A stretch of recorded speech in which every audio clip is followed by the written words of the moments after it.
उस कांग्रेस पार्टी को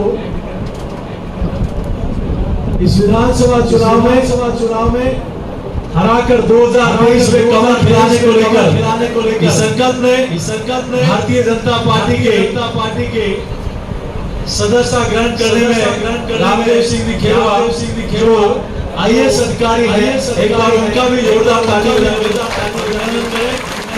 मीणा जी IAS अधिकारी जिनका भी मैं अपनी ओर से स्वागत और अभिनंदन करता हूँ। हमारे जेल मीणा जी डीसीपी रहे हैं। एक बार मीणा जी के लिए जोरदार ताली बजाएं। CR मीणा जी जो कमिश्नर रहे हैं, कमिश्नर इनके लिए भी जोरदार ताली बजाएं। डॉक्टर नरसिंह किराट जी जो अच्छे छात्र नेता रहे हैं, आज ये भी भारतीय जनता पार्टी की सदस्यता ग्रहण कर रहे हैं। मैं इतना जरूर कह सकता हूं कि हेमंत शर्मा जी निदेशक स्कूली शिक्षा गंगापुर सिटी, आज ये भी इन्होंने कहा कि भारतीय जनता पार्टी का कमल खिले राजस्थान में, और मैं भी भारतीय जनता पार्टी की सदस्यता ग्रहण कर रहा हूँ। ये भी अपने सैकड़ों साथियों के साथ आज भारतीय जनता पार्टी की सदस्यता ग्रहण कर रहे हैं। मैं सभी साथियों का आभार प्रकट करता हूँ कि संकल्पना के साथ भारतीय जनता पार्टी की सदस्यता ग्रहण की है कि बिना शर्त हम सिर्फ और सिर्फ राजस्थान में कमल खिलाने के लिए आए हैं। नरेंद्र मोदी जी की 2024 में सरकार बने दिल्ली में, और राजस्थान में भारतीय जनता पार्टी का कमल खिले, इस सोच के साथ, इस संकल्प के साथ भारतीय जनता पार्टी की सदस्यता ग्रहण किए। मैं सभी साथियों का इस भारतीय जनता पार्टी विशाल परिवार में अपनी ओर से स्वागत और अभिनंदन करता हूं। इन सभी साथियों का एक बार मैं माननीय सुभाष बेरिया जी जो कई बार अनेक मंचों पर, राष्ट्रीय अंतर्राष्ट्रीय मंचों पर भारत का प्रतिनिधित्व किया है, मैं इनका भी और बाकी सभी हमारे रिटायर्ड अधिकारी मिस्टर किराट जी, मीणा जी और हमारे सभी खेरवा जी, सभी का स्वागत और अभिनंदन करते हुए मैं आगे की कार्रवाई के लिए वासुदेव जी कहेंगे कि आगे की कार्रवाई जारी करो और सबको माननीय अध्यक्ष पार्टी का दुपट्टा पहना के स्वागत। माननीय अध्यक्ष आपका बहुत बहुत धन्यवाद। आज 6 महानुभाव गणमान्य व्यक्तियों की ज्वाइनिंग के बारे में आपने विस्तृत जानकारी दी, और अब मैं निवेदन करूंगा हमारे सम्माननीय प्रदेश प्रभारी जी से कि वे इनको एक अपना बीजेपी का दुपट्टा पहना करके इनको बीजेपी के अंदर शामिल करने का विधिवत शुरुआत करें।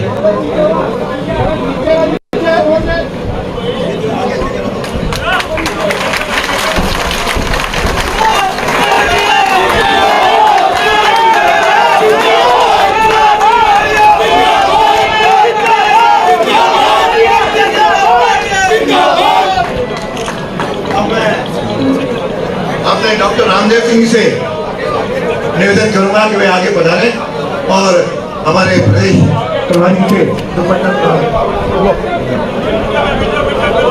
मने बोल देते हैं आप बैटरी क्या माननीय PR मीणा जी, PR मीणा जी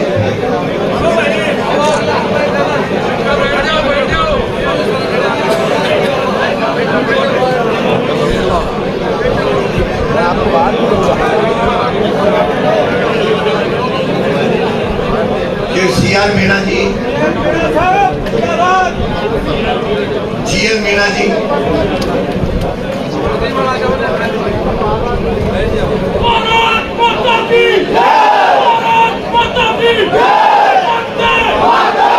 किराट जी,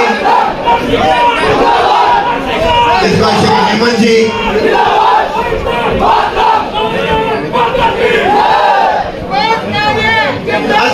सब ताली बजाते हुए वादा में पूछा तो सब लोग ताली बजाएंगे। भारत माता की, भारत माता की, वंदे वंदे वंदे।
प्रभारी जी द्वारा दुपट्टा पहना करके इनका स्वागत किया है।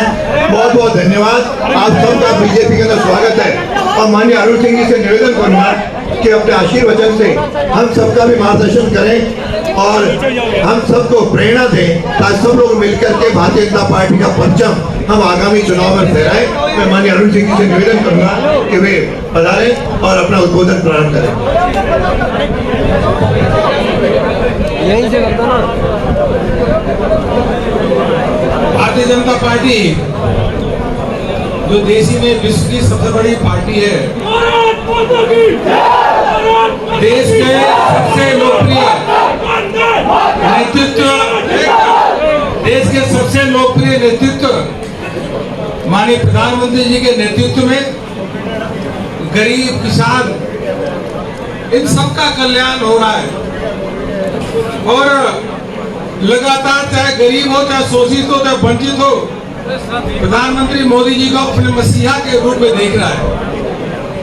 प्रधानमंत्री मोदी जी के नेतृत्व में देश के कोने कोने से लोग अलग अलग पार्टियों से भी छोड़ करके भारतीय जनता पार्टी को ज्वाइन कर रहे हैं। भारतीय जनता पार्टी की विचारधारा को स्वीकार करके पार्टी को ज्वाइन करना, पार्टी का आधार बढ़ाना, ये पूरे देश भर में इस प्रकार के आपने ज्वाइनिंग के कार्यक्रम देखे होंगे। राजस्थान में जिस प्रकार से कांग्रेस की गहलोत सरकार के राज में कानून व्यवस्था ध्वस्त है, जंगल राज है और भ्रष्टाचार चरम पे है, राजस्थान के लोग त्रस्त हैं।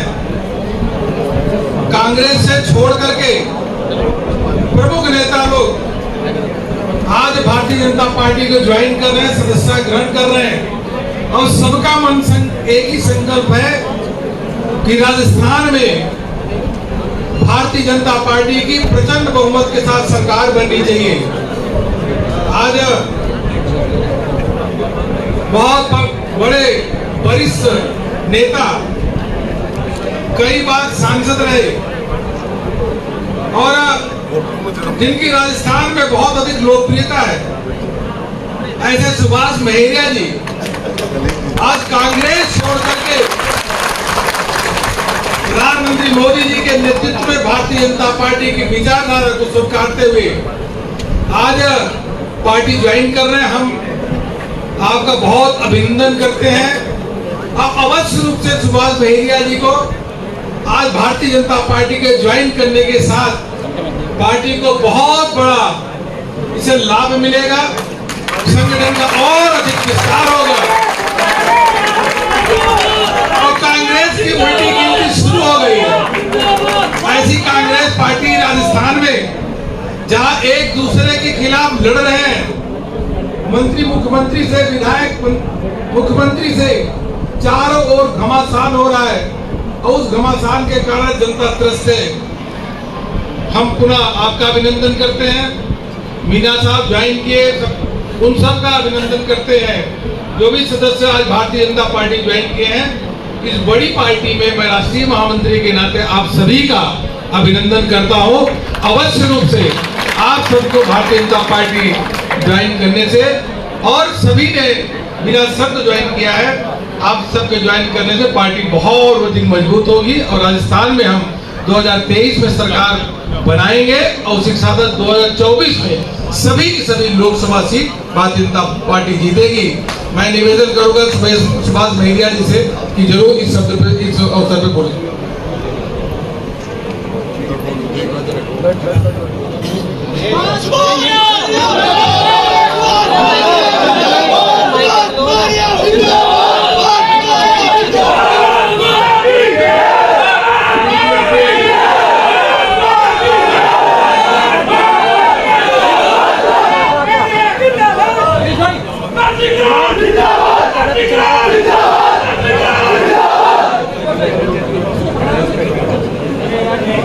आज के इस शुभ अवसर पर इस गरिमामय कार्यक्रम में हमारे बीच भारतीय जनता पार्टी के राष्ट्रीय महामंत्री, राजस्थान प्रदेश के प्रभारी, परम सम्मानीय डॉक्टर अरुण सिंह जी पधारे हैं। राजस्थान की धरती पर उनका हार्दिक स्वागत और अभिनंदन। हमारे राजस्थान प्रदेश भारतीय जनता पार्टी के माननीय अध्यक्ष सांसद महोदय, जो युवा शक्ति के प्रतीक हैं, मिलनसार और भाईचारे की उनकी पहचान है, ऐसे हमारे प्रदेश अध्यक्ष आदरणीय सीपी जोशी साहब हमारे बीच हैं। राजस्थान की एक गरिमामय पहचान आदरणीय राजेंद्र सिंह जी राठौड़, जो लगातार 7 बार के विधायक, राजस्थान की विधानसभा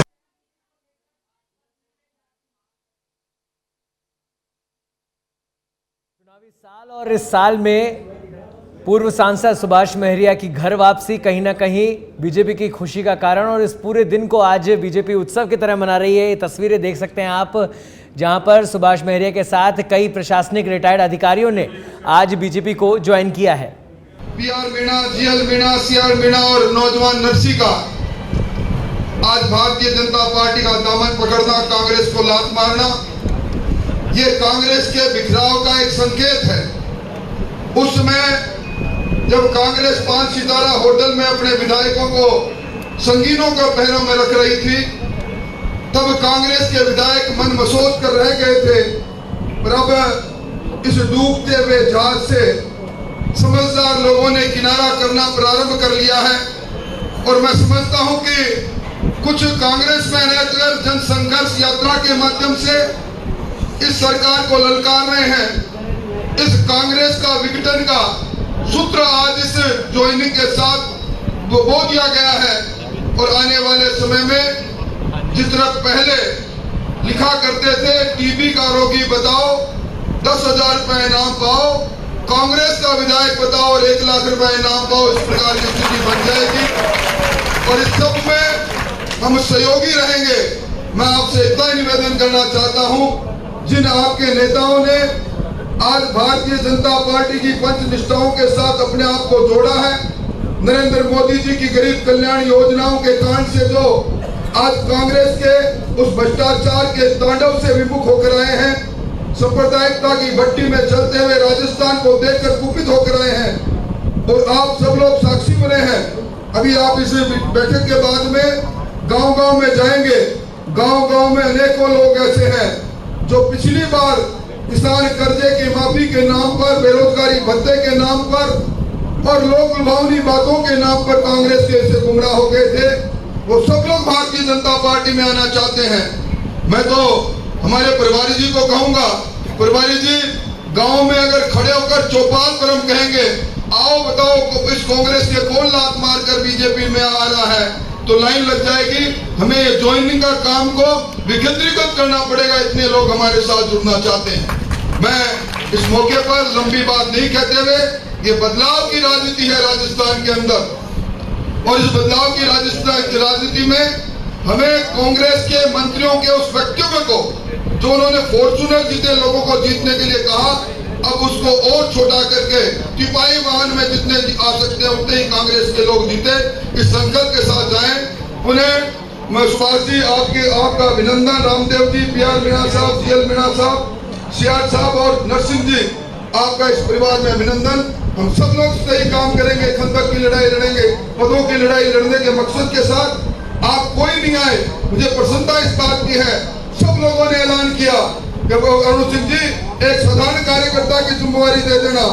सुभाष जी ने कहा पन्ना प्रमुख की जिम्मेवारी दे देना, हम कंगूरे में नहीं नींव का पत्थर बनने आए हैं, तो नींव के पत्थरों का अभिनंदन, बहुत बहुत स्वागत, बहुत बहुत धन्यवाद। आप राजेंद्र राठौड़ को सुन रहे थे। जयपुर से सीधी लाइव तस्वीरें, बीजेपी कार्यालय से आप लाइव तस्वीरें देख रहे हैं। नेता प्रतिपक्ष राठौड़ संबोधित कर रहे थे, और आज आपको बता दें पूर्व सांसद सुभाष महरिया, उनकी घर वापसी हो चुकी है, बीजेपी उन्होंने ज्वाइन कर ली है।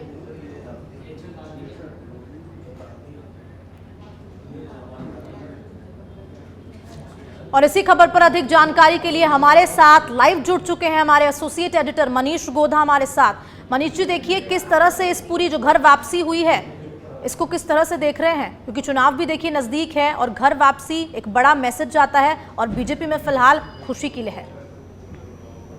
देखिए हर्षदा, ये बहुत इम्पोर्टेंट है बीजेपी के लिए, क्योंकि बीजेपी की जो सीकर जो बेल्ट है, पूरी सीकर चोरू झुंझुनू का जो इलाका है, जो कि शेखावटी का रीजन कहलाता है, वहाँ पे पिछले चुनाव में बीजेपी का जो प्रदर्शन रहा है बहुत अच्छा नहीं रहा है। अकेले सीकर ज़िले की बात यदि करें, जहाँ से कि सुभाष महरिया खुद आते हैं और 3 बार वहाँ से सांसद रह चुके हैं, यदि हम वहाँ की बात करें तो पिछले चुनाव में बीजेपी को पूरे सीकर ज़िले में की जो 8 विधानसभा सीटें हैं, उनमें से एक भी सीट पर बीजेपी नहीं जीत पाई थी। तो बीजेपी के लिए उस इलाके के अंदर अपनी मजबूती, अपनी उपस्थिति मजबूत करना एक बहुत इम्पॉर्टेंट ज़रूरी है अगले चुनाव को देखते हुए। और सुभाष महरिया की एंट्री इसी मायने में महत्वपूर्ण मानी जा रही है कि वो वहाँ से 3 बार सांसद रह चुके हैं सीकर से, और अटल बिहारी वाजपेयी के सरकार के अंदर ग्रामीण विकास राज्य मंत्री रहे थे। तो उस दृष्टि से एक दमदार उपस्थिति उनकी रही है वहाँ पे, एक बड़े जाट लीडर के रूप में वहाँ पे वो पहचाने जाते हैं। और इसीलिए पार्टी ने शायद ये निर्णय किया, जब वो वापस आना चाहते थे पार्टी में, तो पार्टी ने उनके नाम पर एक सहमति जताई। इसमें ऊपर केंद्रीय स्तर से सीधे अमित शाह, जो केंद्रीय गृह मंत्री हैं, उनकी सहमति ली गई। और उसके बाद बताया जाता है कि राजेंद्र राठौड़, जिनसे कि सुभाष महरिया का काफ़ी नज़दीकी रही है, उनकी महत्वपूर्ण भूमिका रही है। सीकर, चूरू, झुंझुनू शेखावटी बेल्ट है, जहाँ पे कि जाट मतदाता सबसे ज़्यादा संख्या में है। और इन तीनों ही जिलों के अंदर भारतीय जनता पार्टी पिछले चुनाव में बहुत अच्छा प्रदर्शन नहीं कर पाई थी। झुंझुनू में पार्टी को सिर्फ 1 सीट मिल पाई थी, चूरू में सिर्फ 2 सीटें जीत पाई थी पार्टी, और सीकर में पूरी तरह से सफाया हो गया था। इस बार पार्टी पार्टी जो तैयारी है, पार्टी चाहती है कि सत्ता में यदि लौटे तो कम से कम सीकर जिला और जो पूरा एक शेखावटी बेल्ट है, वहाँ पर एक मजबूत उपस्थिति पार्टी की दर्ज हो। और इसी दृष्टि से मुझे लगता है कि सुभाष महरिया की घर वापसी कराई गई है। वो पार्टी के मजबूत नेता रहे हैं, पार्टी के 3 बार सांसद रह चुके हैं और लंबे समय से सक्रिय है राजनीति के अंदर। सीकर जिले में एक इम्पॉर्टेंट बात ये भी है कि सतीश पूनिया को यदि छोड़ दें तो पार्टी के पास एक बड़ा जाट लीडर है भी नहीं। हालांकि सतीश पूनिया खुद चूरू ज़िले से आते हैं, जो कि शेखावटी बेल्ट का है, पर सतीश पूनिया जो है अभी प्रदेश अध्यक्ष भी थे, अब वो हट गए हैं प्रदेश अध्यक्ष से और खुद आमेर से चुनाव लड़ते हैं। तो इसलिए सीकर, मतलब जो शेखावटी बेल्ट है, वहाँ पे एक बड़े जाट चेहरे की ज़रूरत पार्टी महसूस कर रही थी। तो सुभाष महरिया मुझे लगता है कि शायद उसी कमी को पूरा करने के लिए मनीष जी, ये कहा जाए कि एक बड़ा वोट बैंक, देखिए इस नाम से जो ये घर वापसी हुई है सुभाष महरिया की, इससे बड़ा वोट बैंक पे बहुत असर पड़ेगा। निश्चित रूप से देखिए, जैसा मैंने आपसे कहा कि एक जाट वोट बैंक बहुत बड़ा वोट बैंक है। हालांकि भारतीय जनता पार्टी का कोर वोट बैंक नहीं माना जाता है। जाट जो है आमतौर पर कांग्रेस के साथ रहे हैं, भारतीय जनता पार्टी के साथ जाटों का बहुत ज़्यादा नहीं रहा है। ये ज़रूर है कि भरतपुर जो इलाका है, जो भरतपुर का जो पूर्वी राजस्थान का इलाका है, वहाँ के जाट मतदाता फिर भी भारतीय जनता पार्टी के साथ रहे हैं। लेकिन शेखावटी बेल्ट के जो जाट मतदाता हैं, या जो नागौर साइड या जोधपुर साइड के जो जाट मतदाता हैं, वो कभी भारतीय जनता पार्टी के साथ खुल करके नहीं आ पाए। इसीलिए अलग अलग विधानसभा चुनावों का यदि हम देखें तो भारतीय जनता पार्टी का प्रदर्शन सीकर से लेकर के और जो आगे गंगानगर और फिर इधर नागौर सीट और इधर जोधपुर तक जो इलाका जाता है, वहाँ पर भारतीय जनता पार्टी बहुत मजबूत स्थिति में नहीं रही है जाट बाहुल्य सीटों पर। तो वहाँ पर चूँकि ये पार्टी के साथ एक दिक्कत है और पार्टी के पास कोई बड़ा एक जाट फेस था भी नहीं। सीकर में एक कमी बहुत महसूस की गई पिछली बार जब सुभाष महरिया कांग्रेस में थे, और एक कोई बड़ा जाट फेस वहाँ पर पार्टी के पास नहीं था। तो पार्टी इस कमी को महसूस कर रही थी और इसी वजह से मुझे लगता है कि उन्हें लाया गया है कि कम से कम एक जो कमी है और जो जाट मतदाताओं के बीच जो पार्टी की उपस्थिति है, उसको मजबूत पार्टी कर सके। शायद इसी वजह से सुभाष महरिया की वापसी हुई। जी मनीष।